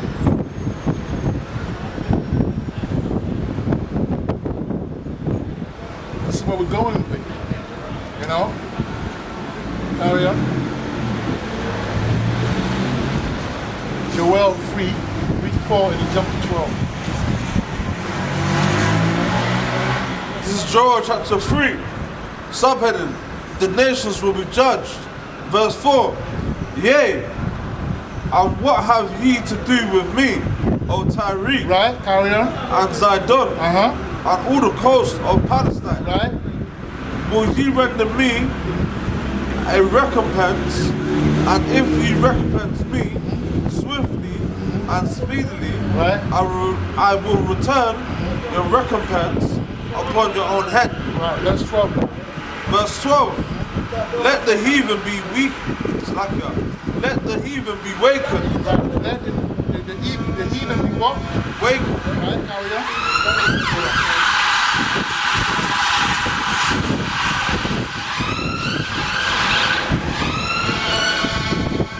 Yeah, carry on, my love. And come up to the valley of Jehoshaphat. You see that? For come down to the valley of Yahweh Shaphat, man. You know, Yahweh Shaphat. You know, the decision of, so, the Yahweh Shaphat Valley, I didn't know before, now I know it's in Africa, man. That's where the war will take place, and that's the beginning of it. Because trust me, if Niger is producing 75% of French uranium, and Niger is saying to France, we don't want you anymore, trust me, it's going to be some war going on. And that's why we've seen these African, some of the African, you know, France, I mean, Mali, Burkina Faso, Eritrea, South Africa, they had that little meeting in, you know, I believe in the Russia, man. You know, with Putin. You know, that's what's going on right now. All right? Yeah? So like in verse 12. Let the heathen be wakened and come up to the valley of Jehoshaphat. For there will I sit to judge all the heathen round about. Right. So, you know, round about the heathen, man. All right? So, the meaning of the heathen, the hammer of the heathen, and it's going down. It's about to go down, right?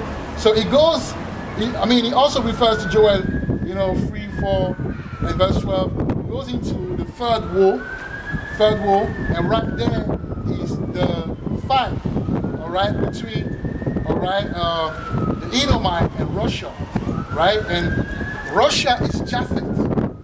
That's what we're gonna go into. Russia is not Esau, man. All right. Verse 12 says that Yahweh will sit and judge the heathen. Now, with logic, we understand that a judge, all right, sit on a flat land, which is a table land, to judge. Now, the only table land that's known in Africa is Somalia, which is located in the Horn of Africa. This show that Yahweh Shai will crack the sky from that place, man. All right, from that place. Russia. Say that again? From Russia. Yahweh Shai will crack the place from Somalia. This is the Horn of Africa. Because he said that he will sit and judge. Yeah, when the judge sits on the flat table, you know, and the flat, it's all, when you read the Bible, it's all, gotta go there. You know? He's coming back because that's the horn, that's the power, that's the beginning of civilization. This is where the first king of the earth, which is who? Nimrod. This is where it ruled from, man. That's the first king, like, as far as like, you know, kingdom and things like that. You know, that's where, you know, like I say in the Bible, I tell the end from the beginning. That's the same thing now. You know, before I prove to you that Russia is Japheth, we will go into Ezekiel 38. You know, Ezekiel 38. You know, start at 1 to 7. Ezekiel 38, 1 to 7. This is Ezekiel chapter 38. Some had a prophecy about God and future invasion of Israel. Future invasion of Israel. Verse 1. See that? So Israel is in Africa. That situation is going to prove it. And we're going to break it down. Carry on. Verse 1. And the word of the Lord came unto me, saying, verse 2, Son of man, set thy face against Gog, and the land of Magog, the chief prince of Meshach, and Tubal, and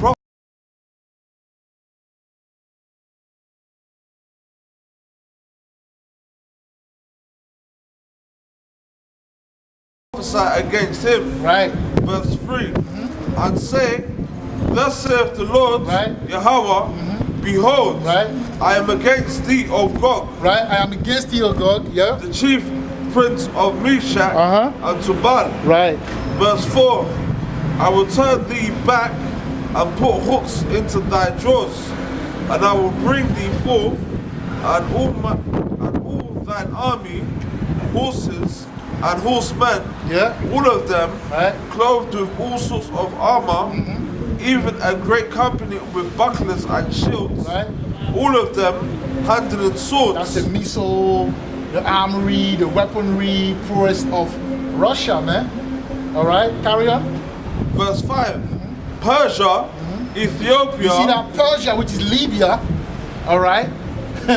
Ethiopia, which is that whole region. Because the old map, which I'll put as well in the editing, show that, you know, Ethiopia was actually Kenya, Uganda, all that area. You see that? So that's all that area. Carry on. Verse 5. Persia, Ethiopia, Right? and Libya with them. Right. All of them with shield and helmet. Right? Verse See that? 6. Yeah. Gomer Gomer. and all his See bands. that? Gomer and all these bands talking about the children of Japhet. The children of Japhet, man. Right? Gomer. Right? Carry on. Verse 6. Gomer and all his bands. And all these bands. The house of Togarmah Right? of the north quarters. Of the north quarters, meaning the north of where they suppose where Japhet, and we all know that Japhet was given what? Europe. Doesn't mean that the Edomite, I mean the Caucasian are Japhet. No, the Edomite, the Caucasian are Edomite. Talking about the Russian, that area there. Okay, carry on. And all his bands. All these bands. And many people with thee.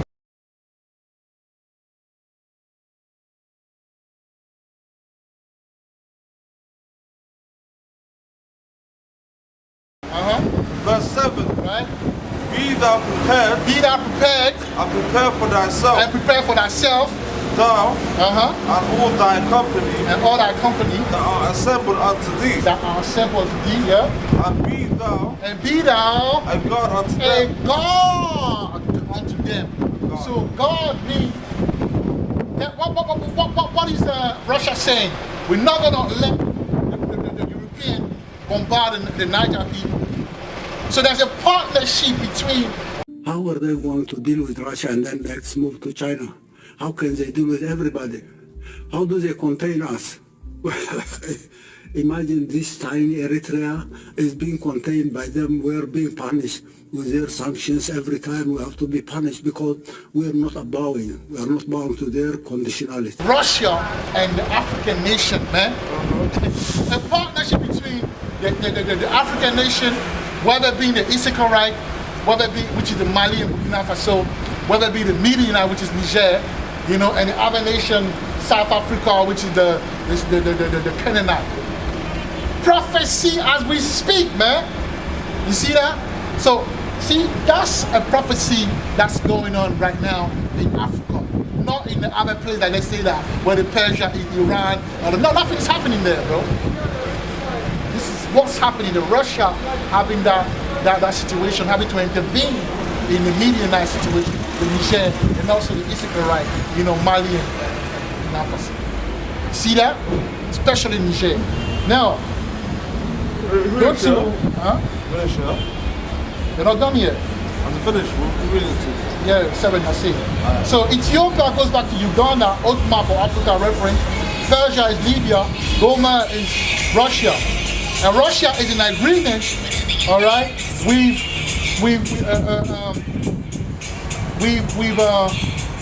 all these places that are from the east, man. Libya, all of that. Then, you know, they're in agreement. Yeah. Eritrea, especially. Eritrea, all of that. Yeah? Eritrea, ancient Ethiopia. See? And there's a video of the Eritrean president speaking to, you know, Putin, and he looked just like an Assyrian, man. You know, if you know, you know. All right? Now, go to 2nd Ezra 16 and 1. Oh, almost done, man. 2nd Ezra 16 and 1. This is the book of 2nd Ezra, chapter 16, verse 1. Woe be unto thee, Babylon, Right? and Asia. Woe be unto thee, Egypt and Syria. Which Syria, which is what? Which is all that place, Somalia, all of that. The east, right? Carry on. Sure. Is that it? Yeah. Say that again? Yes, that's it. Yeah. Right, so now go to Genesis 10. Genesis 10, man. Let's talk about now Japhet. Let's prove that the Russian. And when I say the Russian, I'm not, obviously there's an area which is the Caucasus,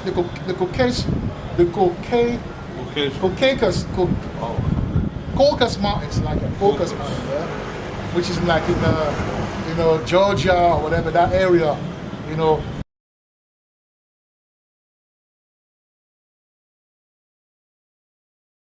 Which are the no in Russia? Which Georgia. are the Jordan and Georgia, which is the area where which is the Caucasus and the Caucasian are there, you know, which are the Edomite. Yeah, there are Edomite amongst, but the Bible says what? That Japheth was going to dwell with Shem. And the Edomite are Shemitic. But also it goes into as well the fact that, you know, the SARS, which are the Israelite, you know, were ruling as well in Russia. So when he said Japheth would dwell with Shem, it means that they were going to dwell with, you know, the Edomite and also the Israelite. See? So when you go to Genesis 10, let's start from the beginning. Genesis 10. So Genesis chapter 10, subheading, descendants of Noah, verse 1. Now these are the generations of the sons of Noah. Shem, Ham, and Japheth. Right? Japheth. Japheth. Just Fet. Japheth. Or like it's Japheth. Japheth. F. Japheth. Okay, so maybe it's, we all have it. Japheth. Japheth. Right, Japheth. And unto them were sons born after the floods. Right. Verse 2. The sons of Japheth, Gomer, and Magog, Right. and Madai, and Javan, Right. and Tubal, Tubal, yeah. and Meshach, Meshach, yeah. and Tyrus.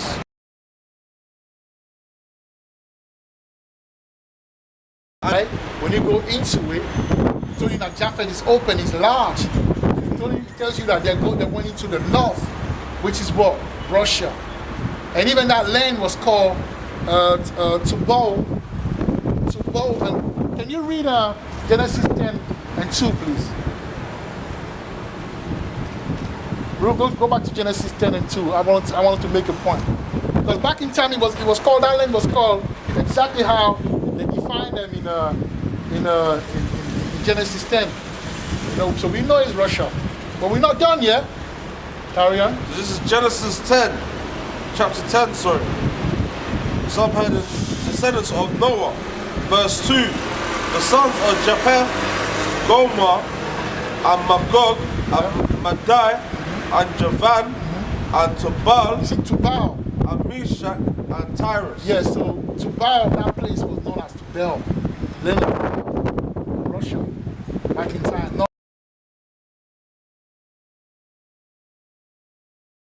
Not long ago. See that? So that's Russia. That's that Japhetic place. Because we know that Japheth was supposed to dwell in Europe until the Edomite came and took over. So Look, North of Africa is the Mediterranean Sea. that's not North Africa. That's west of Africa. The Maghreb is west of Africa. Oh yeah, you got North you is got this west, east, and south. Innit? Yeah, north. You know what I mean, though, innit? I'm trying to explain to you that what the Bible speaks of in that interlinear, the outline usage definition, it talks about Europe. And north is Mediterranean Sea, then you got Europe. North is up. Yeah, north. Yeah, you got Mediterranean Sea, then you got Europe. Yeah. That's what I was talking about. Okay. So yeah, that's how you're talking about. All right, calm. So now, when you go into the term Javan, and I want you to make that research yourself. Yeah? The term Javan goes into Yayan. Yayan, which is wine.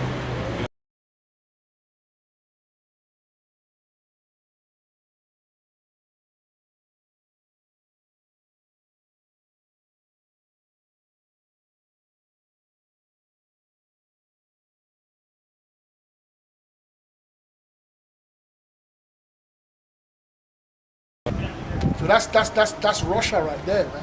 When you go to Russia, bro, you drink that. They're drinking before they drink water, man. Trust me. Yeah, they can drink Vodka, strong. strong vodka. Those are the Japheth people, man. You know, that's why he says in Revelation that in Ezekiel 38, he says that he talks about Gomer. Here he said Gomer. You see, the exchange the term, say Gomer, will be guarding, and that's Russia. So the Russian, the Russian are not Edomite for the most part. The Russian are Japhet. That's the reason why they have a different spirit. That's the reason why through the spirit they're against Sodom and Gomorrah.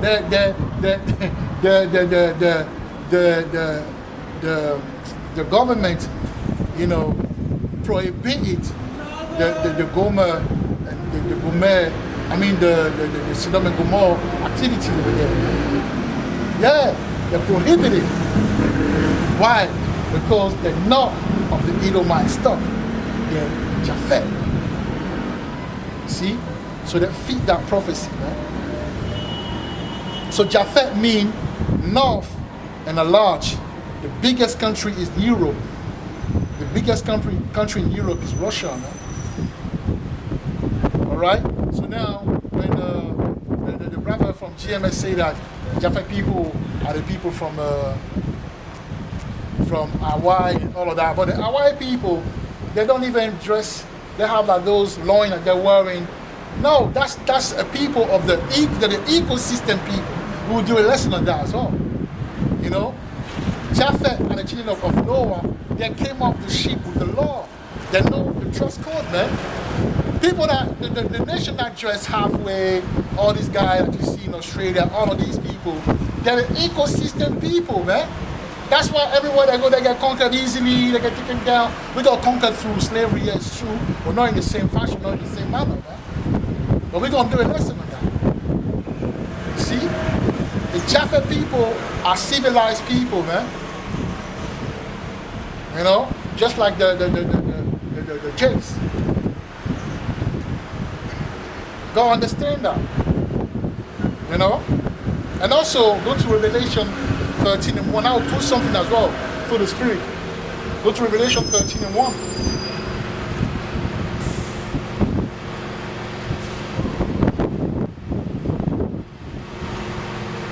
Revelation 13 and 1.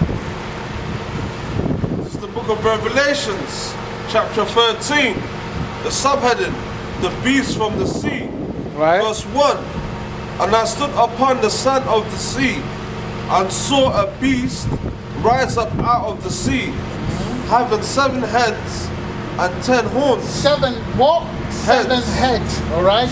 That's it, that's what I wanted.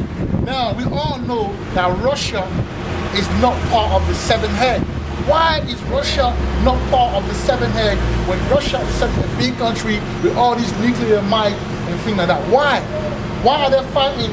Obviously I know that they're fighting against each other. The Europeans are fighting against, you know, they're not necessarily, you know, agree with the American all the time. But they're the same people.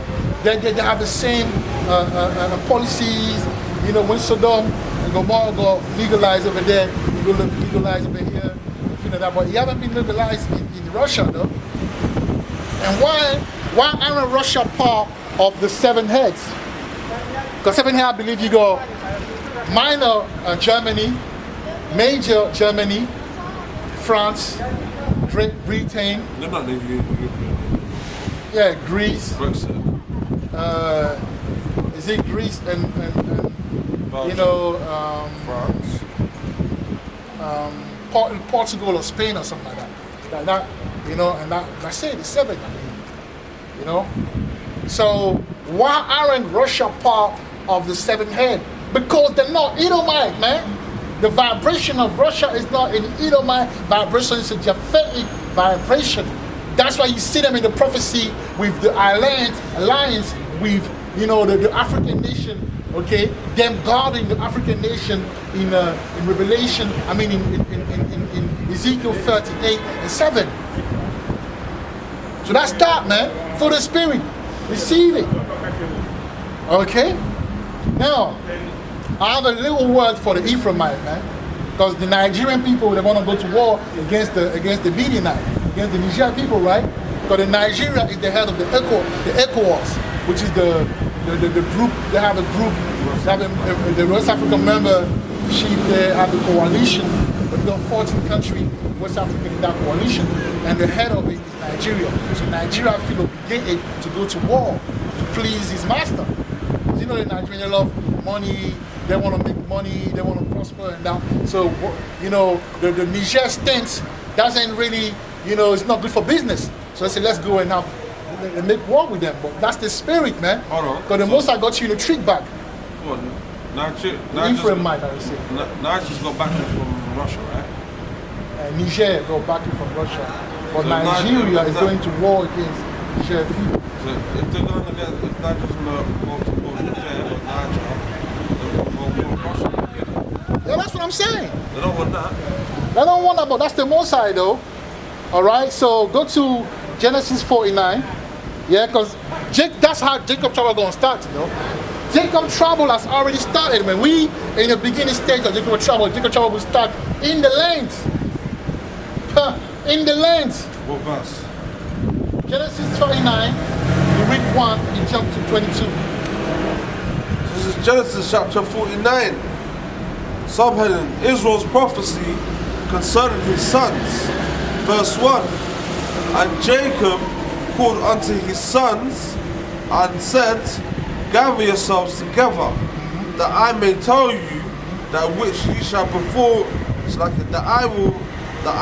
I may tell you that which shall before you in the last days. Right. So go jump to verse 22 now. Verse 22. Right. Joseph is a fruitful bough, right?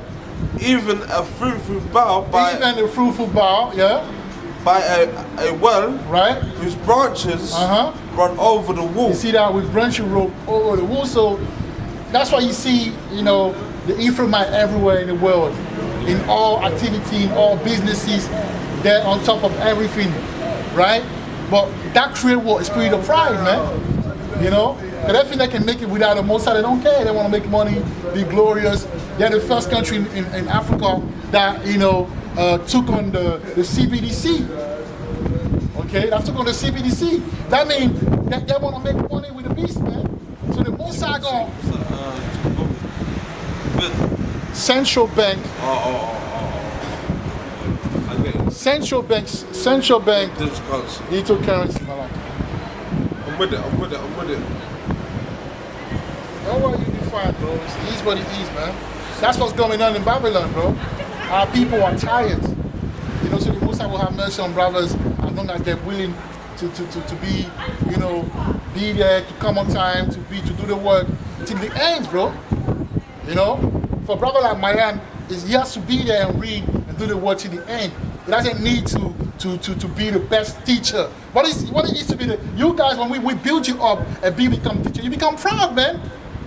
The Most High love brothers like him. He love humble vessels. They're not the biggest precept guy. They don't know precept. They don't know how to teach. But they're humble. They come on time. They're a vessel to the Most High, man. Open your... Play your role, innit? Empty, you know, oh, you gotta grow. What is to grow? Someone that teaching and is full of is the nigga? Is that growth to you? Now over here, we do things in order, man. Alright? So yeah, you read that, right? So now read 2nd Ezra 16 and 13. You know, oh, help the brother. You niggas, man. You're gonna learn, bro. You're gonna learn when the time comes, you're gonna learn. You know? You're gonna learn. 13, yeah? Yeah. 2nd Ezra 16 and 13, yeah. Bring that out. This is 2nd Ezra, chapter 16, verse 13. For strong is his right hand that bendeth the bow. Right? See that? His arrows that he shooteth are sharp. You see that? And shall not miss. When they begin to be shot into the ends of the world. So we know Russia has the missile on deck. So Ephraim, you better be careful how you move out here, man. You trying to go against the meeting that which are in partnership with Russia will get you fucked, will get you open, man. But through the spirit, you deserve that in a way because the Ephraimites are too proud. They don't want to do the work. They do what they want. And I got brothers like Ephraimite that I love. But I'm talking about the Ephraimite, like these presidents. What business do you have going to war just to please these Edomites, man? Don't you know that by doing that, the whole region will be destabilized? But it's all good because the Mosai is starting to clean up. And he said the cleanup time will come within the house. So he will start with Israel first, man. You know? Now go to Zechariah 9 and 13, Malak. Zechariah 9 and 13, man. You know? So it's time for Ephraim to be shook a little bit, man. But I know they're going to go to war, man. Because, like I say, 75% of the uranium, you know, of France come from Niger. So they're going to fight, man. Well, verse 13. Yeah. Says this is Zechariah chapter 9. Subheaded Prophecies against neighboring nations. Verse 13.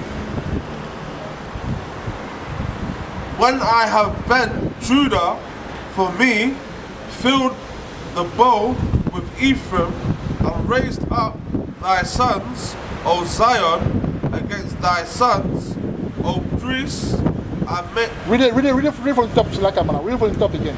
Verse 13. When I have bent Judah for me, filled the bow with Ephraim. You see that? Fill the bow with Ephraim, man. And raised up thy sons. You so fill the bow with Ephraim. You know what do you fill the bow? When that Ephraim is the what? It's the arrow, man. You know. So you know Ephraim, the same way you're an arrow, where you excel in everything that you do. That's how if you're not careful, that arrow gonna visit you, man. Gonna backfire, gonna visit you. So be very careful. That's it on that, man. That's it on that. Yeah. You know when I start to realize. Yeah, but we just need the thing. I know. Like, you gotta get on that. Yeah, I know what you mean, but I'm just saying, innit? Yeah, I know, but you gotta get on that. Yeah? That's the training ground. So now, let me read something quickly, yeah? So Genesis 1 and 22, it say, and Yahweh blessed them, saying, be fruitful and multiply, and fill the water of the sea, and let the fall multiply, you know, in the earth. All right? And then, Slakia. Genesis 49.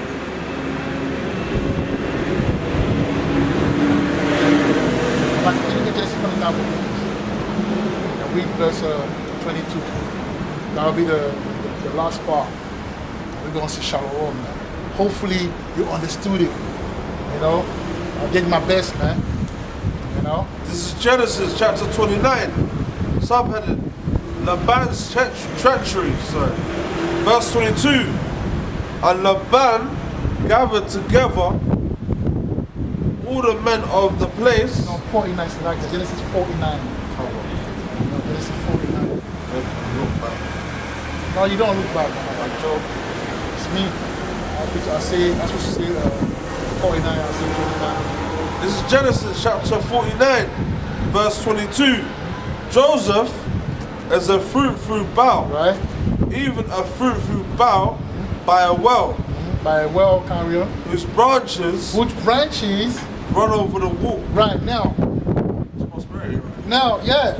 After, when we were in Bedford, during the night, when we were doing the tabernacle, we could see the Zion and the sickle, right? Yeah. You saw yourself, right? The sickle. Yeah? That's the 7th letter of what? Yeah, the Lashwana Kodash, which goes back to the sickle.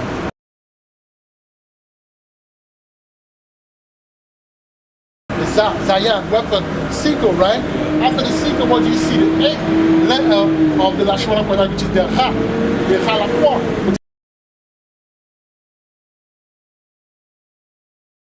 which is partition, and it looked like a wall, right?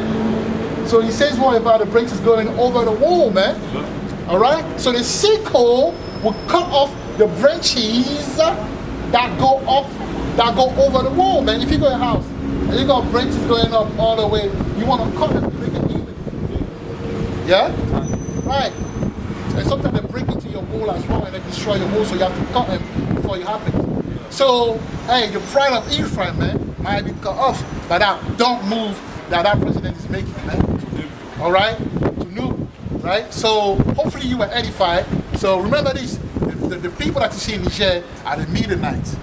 Yeah? They're not Hamites. All right? And what's going on right now is a prophecy. Right? In Revelation, in Genesis, in Ezekiel 38, 1 to 7. All right? And that's right, man. And also, it showed to you that Russia is actually, for the most part, they're not Edomite. There's Edomite there, but this is the Japhite prophecy, Japhite nation. All right? And what the move of Putin is prophecy in the Bible. So the brother didn't know what to say about that, what's going on. Well, this is the breakdown. All right? The partnership with Russia and Africa is prophecy. All right? Right there in the Bible. New wine revelation. There you have it. Receive it through the Spirit. With that, we'll turn to the east. We will give our praises. Yahweh, Hashem, Yahushua, Waha, Raha, Kwana Sharala. Abad Babal, man. You know? Abad Babal. Jacob Trouble, man. Jacob Trouble, man. Babylon, your kingdom is falling. Babylon, your kingdom is falling.